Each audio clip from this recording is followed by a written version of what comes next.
آگے بڑھیں گے نارووالا اور شکرگڑھ میں موسلادھار بارش سے دریائے راوی اور ندی نالوں میں طغیانی پیدا ہو گئی ہے، جس کے باعث 15 سے زائد دیہات زیر آب آنے کا خدشہ پیدا ہو گیا ہے۔ تفصیلات بتا رہے ہیں شہزاد جنجوعہ۔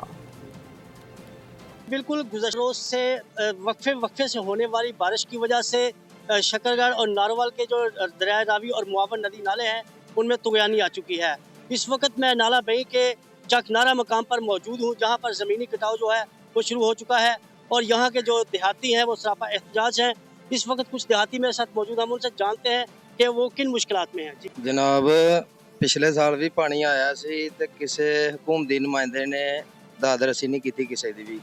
پنڈ والے نے اپنی مدد آپ دے تحت علاقے والے نے پیسے پا کے پتھر لایا جنہ لا سکتے سی، لیکن پورا سال گزر گیا، کوئی حکومت والا نہیں آیا، نہ کسی نے انہاں دی بات پوچھی آگے۔ اگر بات کی جائے بارش کی تو بارش کے ساتھ جو شہر کے نشیبی علاقے ہیں وہ بھی زیر آب آ چکے ہیں اور یہاں پہ ابھی تک کوئی حکومتی نمائندہ نہیں پہنچا۔ اور سبسکرائب کریں اور بیل دبائیں تاکہ کوئی خبر رہ نہ جائے۔